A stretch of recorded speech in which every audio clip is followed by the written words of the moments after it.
Igicumbi News Online TV nanone ngarutse mu makuru agezweho muri aka kanya. Ni amakuru nk'uko nabibabwiye akomeje gucaracara ku bitangazamakuru bitandukanye byandikira kuri murandasi, yaba ibikorera mu Rwanda ndetse no hanze y'imbibi zacu z'igihugu cyacu cy'u Rwanda. Aho hose ndi kugenda ngeraho nkanyuzayo amaso kugira ngo ndebe eske amakuru agezweho na ayahe, ariko by'umwihariko n'ubundi amakuru agezweho n'ubundi ni yayandi cyane cyane ari kuvugwa ku ntambara iri guhuza Israel ndetse na Iran. Hanyuma rero hagati aho ngaho nitwa Nsengimana Evariste, niwe mukiri kumwe hano mu kiganiro igicumbi cy'amakuru. Ni amakuru aba yagiye avuga mu bitangazamakuru bitandukanye, ndetse wadukurikirana kuri www.gicumbi.com/rawa hose turahari kugira ngo tukugezeho amakuru agezweho. Hanyuma rero muri aka kanya amakuru agezweho nuko perezida w'igihugu cy'Ubufaransa Emmanuel Macron yagaragaje ko gukura Ayatollah ku butegetsi byahindura Iran nka Libya ndetse na Iraq. Ngaho da Ayatollah murumva ko ni izina ry'icyarabu, mutansika ko nazi kubisoma, ariko ni Ayatollah. So perezida rero Emmanuel Macron w'Ubufaransa yatangaje ko gukura Ayatollah Ali Khamenei ku butegetsi bishobora guteza akavuyo muri Iran nk'uko byagenze muri Iraq ubwo Saddam Hussein yakugwagaho na Libya ubwo Colonel Muammar Gaddafi yicwaga. Hanyuma rero ni igitekerezo yatanze mu gihe bivugwa ko Israel ifite umugambi wo kwica uyu muyobozi w'ikirenga wa Iran nyuma yo kwicira abasirikari bakuru benshi b'iki gihugu mu bitero byiswe Operation Rising Lion. Hanyuma rero mu kiganiro na ABC News, Minisitiri w'Intebe wa Israel Benjamin Netanyahu yatangaje ko ubutegetsi bwa Ayatollah bumaze imyaka myinshi butera ubwoba abatuye mu burasirazuba bwo hagati, ubwo ni Middle East. Asobanura ko kwica uyu muyobozi w'ikirenga bitakwenyegeza amakimbirane, ahubwo ko byayagabanya cyangwa se bikayahagarika. Hanyuma rero perezida wa Leta Zunze Ubumwe za Amerika ni perezida Donald Trump yaraye atangaje ko ahantu Ayatollah yihishe azwi, ariko ubu nta gahunda ihari yo kumwica. Hanyuma mu ijambo Trump yagize ati, tuzi neza aho uwitwa umuyobozi w'ikirenga yihishe, ni igipimo cyoroshye ariko aratekanye. Kuri ubu ntabwo dushaka kumukuraho cyangwa kumukura, bavuga rero ni ukumwica.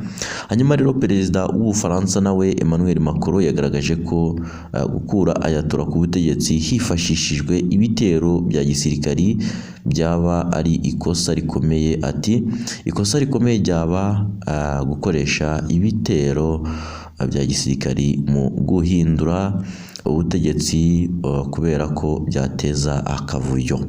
Hanyuma rero uyu mukuru w'igihugu yatangaje ko nta muntu ukwiye gutekereza ko gukura Saddam ku butegetsi bwa Iraq muri 2003 no kwica Gaddafi wa Libya muri 2011 byari igitekerezo cyiza, kubera ko byagize ingaruka z'igihe kirekire.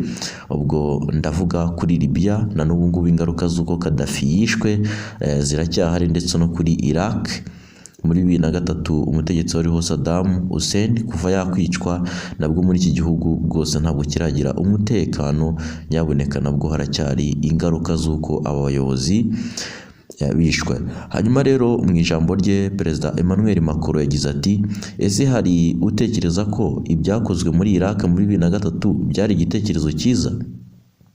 Hari uwatekereza ko se ibyakozwe muri Libya mu myaka yakurikiyeho byari igitekerezo cyiza? Oya, nta gitekerezo ubwo cyiza kigize utakiri kirimo. Ayo ni amagambo ya perezida Emmanuel Macron, akaba ari perezida uyoboye igihugu cy'Ubufaransa kuri manda ye ya kabiri nyuma y'uko atsinze Marine Le Pen. So reka dukomeze amakuru yacu. Hanyuma perezida w'Ubufaransa rero akaba yasabye impande zirebwa n'aya makimbirane, ubwo ni Iraq na Israel gusubukura ibiganiro bigamije gukemura ikibazo cy'intwaro za kirimbuzi cyangwa se bombe nucléaire mu ndimi z'amahanga, cyangwa se ziriya za misile nini ballistic missile, hagamijwe rero kubungabunga umutekano w'ibihugu byombi mu burasirazuba bwo hagati ni Middle East. Rero hakaba hari impungenge y'uko rero Ayatollah Khamenei ashobora kwicwa nk'uko byatangiye kugenda binugwanugwa bivugwa, ngira ngo ku mafoto muri buze kujyamo mubona uwo bita Ayatollah Khamenei. So hari Minisitiri Benjamin Netanyahu twamwumvisemo, ndetse na Perezida Emmanuel Macron, ndetse hakazamo na Perezida wa Leta Zunze Ubumwe za Amerika Donald Trump. Ngira ngo muri aya makuru nawe mwumvise ko twamugarutseho rwose Perezida Donald Trump, Perezida uko ari batatu, uko ari babiri, Perezida Emmanuel Macron ndetse na Perezida wa Leta Zunze Ubumwe za Amerika Donald Trump, ariko nanone hakiyongeraho na Minisitiri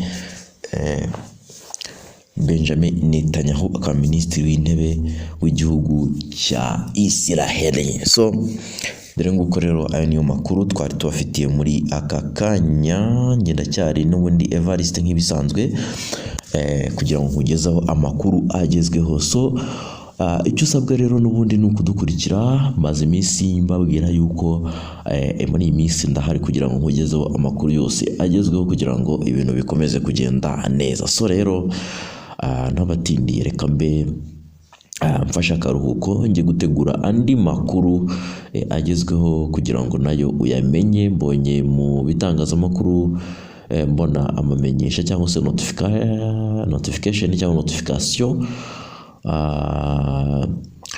zirimo zinyereka ko hari andi makuru agezweho agiye kuba avugwa mu bitangazamakuru bitandukanye. So reka nze rero ngereyo nkunyuzemo amaso, ubundi ngaruke naho mbabwira uko byifashe. Hari igihe haba hari andi makuru meza abagenewe, ariko ko n'ubundi amakuru yose aba abagenewe. So nindangiza mite nyabagezaho muri aka kanya. So reka mbe nganye mu gikari gato, ubundi mbategurire andi makuru nayo ndaje nyabazanire. Ciao.